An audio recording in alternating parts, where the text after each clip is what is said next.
bariga Afrika wadaadka taageera al-shabaab ee fadhigiisu yahay magaalada Nairobi Sheekh Xasan Xuseen ayaa dhawaan jeediyay hadal qasadkiisu ahaa in kooxaha Afrika ay beecasiyaan Abu Bakr al-Baghdadi hogaamiyaha kooxda ka dagaalanta wadamada Iraq iyo Syria ee ISIS.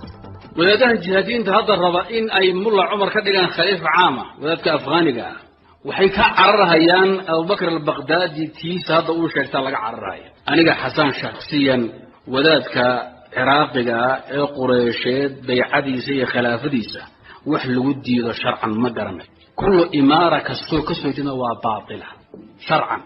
لكن مركا أديكتد بريغا أفريكا وأي كجيرتو كوحدة ugu ballaaran mintidiin taqaarada oo ah ururka al-shabaab wali ma jiraan astaamo muujinaya inay qaadanayaan talada Sheekh Xasan Rashid Abdi waa khabiir ka faalooda arrimaha geeska Afrika ilaa hadda ma jirtaan u malaynaya wax cadayna oo muujinaysa in al-shabaab ay xiriir la leedahay ISIS waa laga waxa maqlay niman xagjir ah oo Zanzibar iyo Tanzania meelaha inay u gudbeen Turkiga waa laga yaabaa laakiin ma maqal al-shabaab laakiin way dhici kartaa in ay maarada xiriir dhow ay damacsan yihiin inay la sameeyaan ISIS afayeshe yani tan ugu muhiimka waxa weeye عقيدة ISIS هي عقيدة الشباب واسكمت وهاوي كل عقيدة وهاوي سلفي جهادية وهي مركا ما كلفوها سياسة غوضة ما كلفوها حتى مارت سياسة جنيت أي طبعا أي دمع سنين إلى خليفة دي مارت إسلامية أي سعوديان كل واسكوضة مت مارت آد وكلا فوق معها عقيدة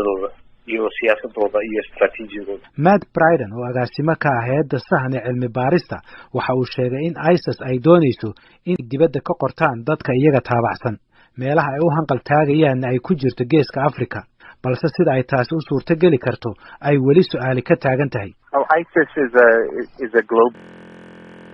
waxay noqotay inay xabsi galaan ama meel kale ay aadaan aysan jirin aan ka ahayn in ay dawladda isku dhiibaan ama in la ugaadhsado haatan jiritaanka ISIS kuwa fursad ay siin kartaa dalka Tanzania waxaa sanadkii u dambeysay ka dhacay weeraro kuwaasi oo midkood lala bartilmaameedsaday maqaayad ku taala magaalada Arusha halka weerar kalena ay mintideen rasaas isku weydaarsadeen ciidamada amniga gobolka Tanga waxaana ku dhintay rasaastaasi xubin ka tirsan ciidamada booliiska koox sheegatay inuu hogaamiye nin lagu magacaabo Abu Qays bin Abdullah ayaa iyagu sheegtay inay rasaastaasi ku lug lahaayeen dhawaana macluumaad u janjeera dhinaca ISIS ayay ku daabaceen barta YouTube-ka waxa iyaduna jirta koox lagu magacaabo Al-Hijra oo